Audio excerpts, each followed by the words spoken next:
am going live here. So hey everybody, how you doing? I have decided to do a live video every day in May, and starting yesterday. So not every day, but most days in May.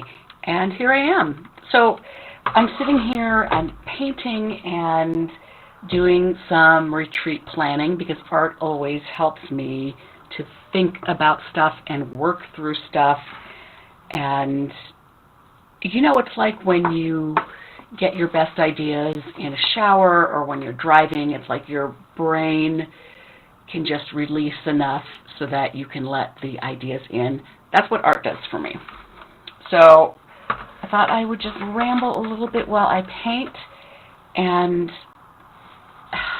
honestly, it's kind of a big deal, I think, because this year I'm turning, wait for it, 60.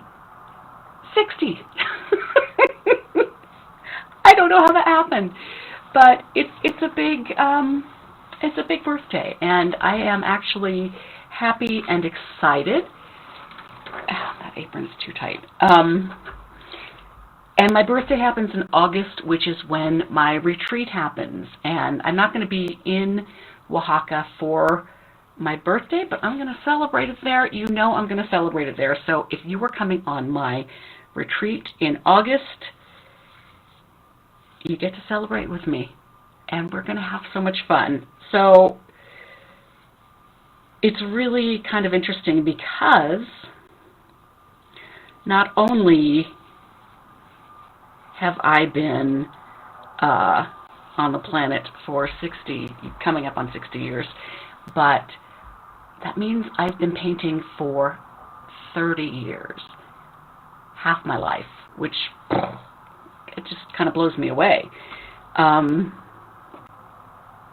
it's all related. I mean, if you know the story, well, let me just tell you the story of how I started painting. And it's a long story, but I will try and shorten it and give you just the big parts of it.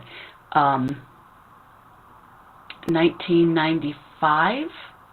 How old do I sound? 1995! That's my cane right here. I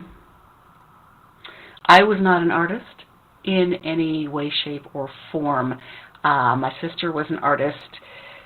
Her father was an artist, and my best friend was an artist. And I was enamored by the art that everyone did. And in the artist way, we call that a shadow artist. You know, if you follow artists, and back then that meant something different than following them now. You know, you can follow them on Facebook, Instagram, YouTube.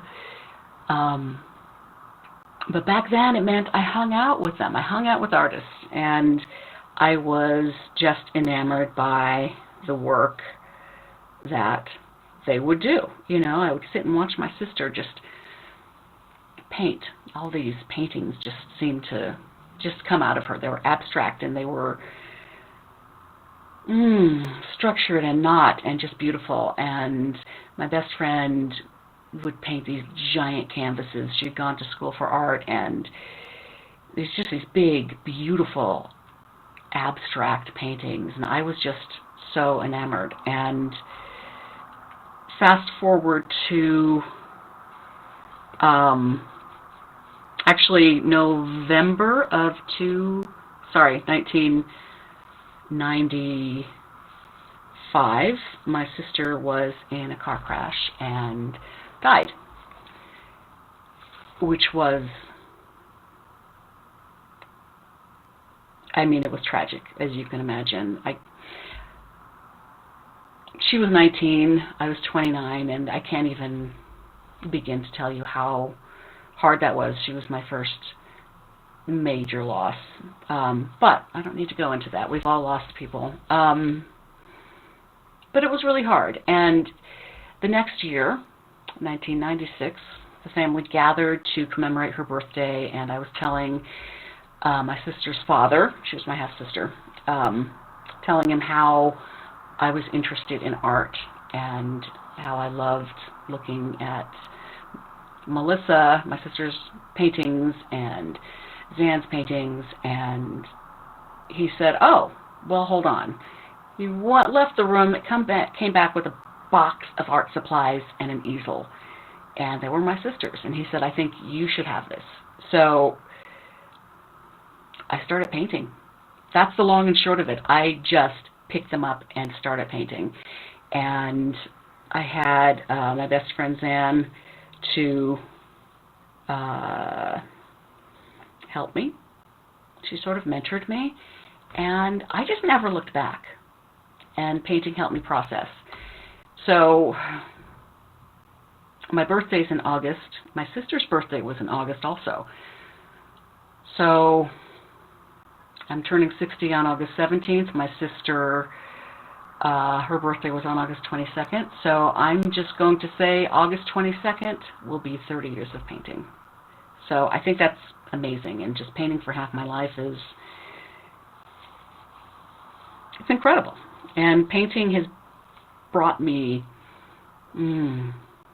so much. And this is why I encourage everyone to paint or to do whatever art of choice, you know, whatever art is calling to you. But painting has just brought me so much stuff, so much good stuff. And it helps me to process life, and it helps me grieve, and it helps me plan retreats. You know, just the act of putting paint on canvas or on paper. So, all of that said, this means that I've also been teaching I have been teaching for 15 years. So I started teaching in 2010. So it's been 15 years now. It'll be 16 years in November, which is just incredible too. So I've been a self-employed artist since then. Have not gone back to the workforce. And I've said it before, I'm going to say it again. Go for whatever you want to go for, whatever's calling you. Make the leap and do it. And would I be making more money if I was still in my payroll job working for Denver Public Schools? Probably. Someone who started that job at the same time I started and was the same age just retired from that job. I might be retired, but my life would not be this. You know, I would have made more money. I would have had lots of vacation time, but I wouldn't get to experience what I experience. I wouldn't get the gifts that art gives me and the gifts that my students and my the members of my groups give me, because that is it's just amazing. You know, I've just had this beautiful life that I never could have imagined back years ago, back when I was in my miserable marriage. Do the thing, whatever the thing is. If you need a sign, this is your sign. Time to do the thing. And if you are at all inspired and want to join me on my retreat in Oaxaca, it is a women's retreat, so sorry guys. If I had enough interest, I would do a co-ed retreat, but no one has asked me about it. So this is for women, and we get together and we connect and we explore the wonderful city of Oaxaca, and we get so inspired by the sights, the sounds, the smells, and we pour it back into our art. And it's a beautiful experience. It really is. And this is going to be my 6th, 7th time. 2019, 22, 23, 24, 25, 26. 6th time. So reach out to me if you are interested in the retreat. I can send you the information. I can answer all your questions. I'm really excited to go. And you get to celebrate my 60th birthday with me if you go. It's going to be fantastic. All right. I don't think I've had any viewers, but this is going to be posted, so if you watch this recording, please leave a comment, say hello. I would love to hear from you. And, all right, that's it. I'll see you tomorrow. Bye.